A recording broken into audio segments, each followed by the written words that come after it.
தந்தி டிவியை உங்கள் cable TV ஆபரேட்டரிடம் இலவசமாக கேட்டு பெறுங்கள்.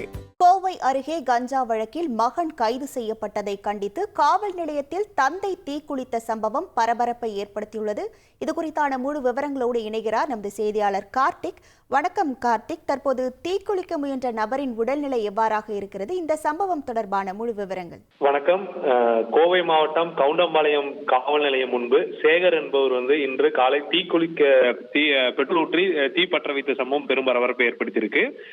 தற்போது அவருக்கு 60% வரை காயம் ஏற்பட்டிருப்பதாகவும் தற்போது அரசு மருத்துவமனையில் அவர் சிகிச்சையில் அனுமதிக்கப்பட்டு அவருக்கு சிகிச்சை அளித்து வர்றார்கள். இது தொடர்பாக காவல்துறையினர் வழக்கு பதிவு செய்து விசாரணை நடத்தி வருகிறார்கள்.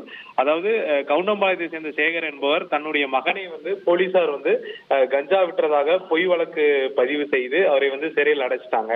இதை கண்டிக்கும் விதமாக காவல் நிலையத்துக்கு சென்ற போது அவர் கொண்டு வந்த பெட்ரோல் ஊற்றி தன்னைத்தானே பற்ற வைத்துக் கொண்டு எதிர்ப்பை தெரிவித்திருக்கிறார். இதனால அவர் உடல் 60% வரைக்கும் காயம் ஏற்பட்டிருக்கு. மேலும் அவருடைய மகன் 107 கிராம் வரைக்கும் கஞ்சா வைத்திருப்பதாகவும் அதனாலதான் நாங்க அரெஸ்ட் பண்ணணும் அப்படின்னு சொல்லி காவல்துறை தரப்புல தகவல் கொடுத்திருக்காங்க.